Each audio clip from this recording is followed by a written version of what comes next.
The Nature of Predators, Part 6, by Space Paladin 15. Memory transcription subject, Slanik, Vanille Space Core.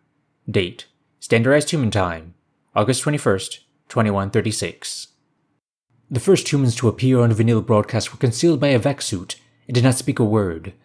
The watching world had just crawled from our bunkers only to find our leaders linking arms with predators. The immediate closure of the border was the sole thing that prevented a mass exodus and word from getting back to the Federation. There was a great deal of skepticism from the public, as Governor Tarver proclaimed that these beasts were peaceful. We were all waiting for them to throw in their lot with the Oxer and prove her wrong. Instead, the United Nations pledged military aid days later and showered Vanille Prime with food donations. Our citizens slowly warmed to the primates, touched by their outpouring of generosity. The sum of their good works quieted the voices calling for human extinction. For the most part. The Terran astronauts were relentless too, on a television tour espousing peace. Their behavior reflected well on their species as a whole. But at the end of the day, few wanted to meet a predator in the flesh.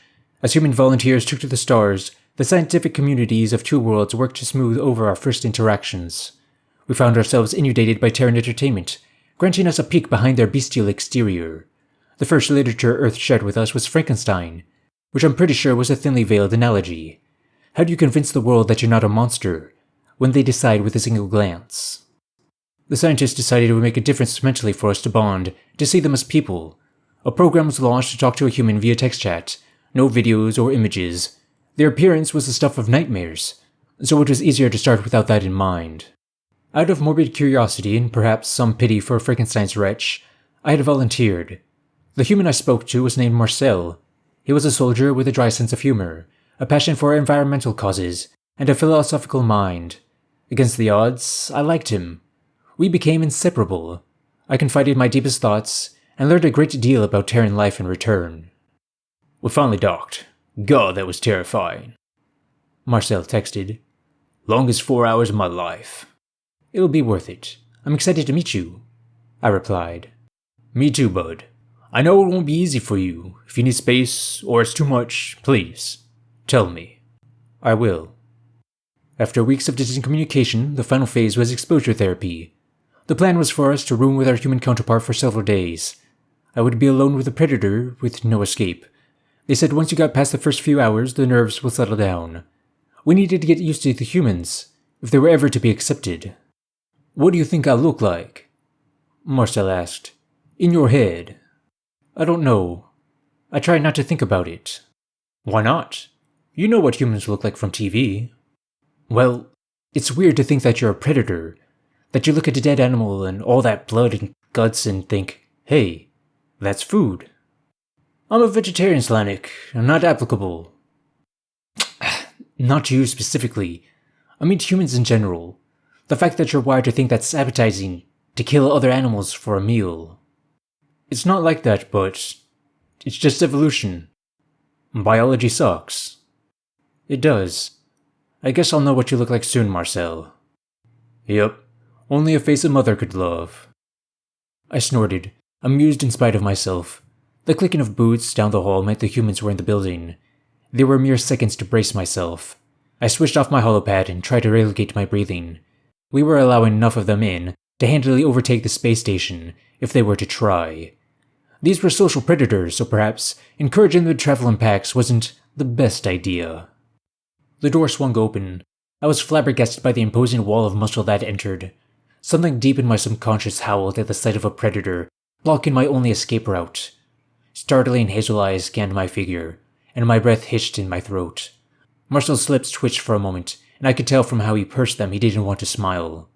We had been warned repeatedly about the human's teeth-baring display of friendliness. Slanik! The voice was harsh and raspy, as though he was gargling salt water. I know the feeling's not mutual, but God, you're adorable. I gritted my teeth, trying not to back away. Thanks. Come in.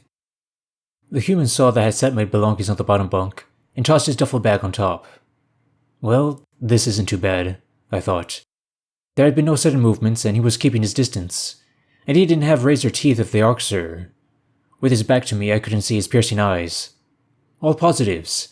My heart was hammering in my chest, but I had kept myself together. Geesh, I'm starving, the human announced, as he began to unpack. There were few words I would have liked to hear less, isolated in close quarters with a hungry, vegetarian predator. Oh, fuck. Why had I signed up for this? The nearest meal was obviously me. I skidded backwards on instinct, trying to shield my throat. Marcel frowned. I was just going to suggest that we grab a bite together, or, I brought snacks. We could share. Sorry, I squeaked. The human retrieved a plastic bag from his belongings and popped it open with a single tug. He withdrew a yellow wafer, shoving it down his gullet. As he turned the bag to face me, I eyed the offering suspiciously. It's a potato chip, he said before I could ask. Baked from a Terran plant. Did I trust the predator enough to consume his foodstuff? How did I know it wasn't dried animal fat? I tried to remind myself that this was my friend, the one who gave me relationship advice and told silly jokes. My stomach squirmed as I grasped the chip, but I placed it in my mouth anyways. It was salty and starchy, yet strangely addictive. My ears twitched with a pleasant surprise. That's good. Isn't it? Marcel mumbled through a mouthful of food. I figure we could use some calls before these, experiments you want us in. They mentioned something about that. It's psychological research, isn't it? I don't know. Your scientist just mentioned it was a test. The UN signed off on it, so I'd hope it's ethical. They probably just want to be sure you don't want to eat us. I'll pass with flying colors then. Not sure where the lab is, though. I'll take you there. Great. Let's get it over with, shall we? Once the fright began to subside, speaking to Marcel felt less forced. It tickled my instincts, but not in a way my conscious brain couldn't override. A little discomfort was nothing I couldn't handle. It wasn't like he had done anything to threaten me or diverge from his online persona in a noticeable way. Chatting via text was easier, but it was unfair to ostracize the humans forever. The predators had been understanding enough as things were. Unless any red flags were uncovered in their psychological screening, Terran soldiers would accompany vanilla ships on today's mid-rotation patrols. It was possible UN peacekeepers would remain as permanent fixtures in our crew. In that case, I would be relieved to have a conclusive answer on the workings of the human mind. Predators were known to toy with their prey in nature. The more intelligent they were, the more sadistic and deceptive they could be. I tried not to think about what I would do if I found out Marcel's niceties were a long con. There were a few humans present at the lab, probably to monitor the methods used for research. Sarah, who I recognized as a lingering visitor from the UN First Contact Team, was hunched over a microscope. She seemed to be analyzing some cell samples with a vanilla scientist, and waved at us as we entered. Welcome! How Sarah sensed us with her lack of peripheral vision was beyond me. Here for the behavioral exam. Yep, I think. My roommate grumbled. Excellent. Just sign the consent form and then speak to Ilja here. Sarah gestured to the vinyl hovering beside her. Don't worry, it'll be quick. Marcel hesitated before scrawling his name on the dotted line. I noted how thin and frail his fingers looked for a predator. They were like spindly twigs. Either my imagination was running amok, or his hands quivered as he set the pen down. The humans looked terrifying to us, but I couldn't picture them going toe-to-toe with the Arxer. Before the ink dried on his signature, Ilja was strapping Marcel to a chair. The restraints seemed excessive for a consensual test. Electrodes were fastened to his skull, and his shirt was removed to tape a series of wires to his chest. Clips placed on his fingers fed additional data to a vitals monitor. I noticed the human growing more agitated, the more equipment he was hooked up to. The rise and fall of his chest had quickened dramatically. Don't leave, Slanik. Please, he pleaded. This is making me nervous as hell. A sympathetic ache filled my chest cavity. It was strange to think that the predator was afraid of us, but I hated seeing a friend in distress. What were our scientists testing exactly? Guarantees were necessary to cement trust in these creatures, but I was worried about what would be done to achieve that. It looked as though they were planning to elicit a violent reaction from Marcel. Human subjects deserve proper treatment, not to be goaded into retaliation. Why do I feel so protective of him?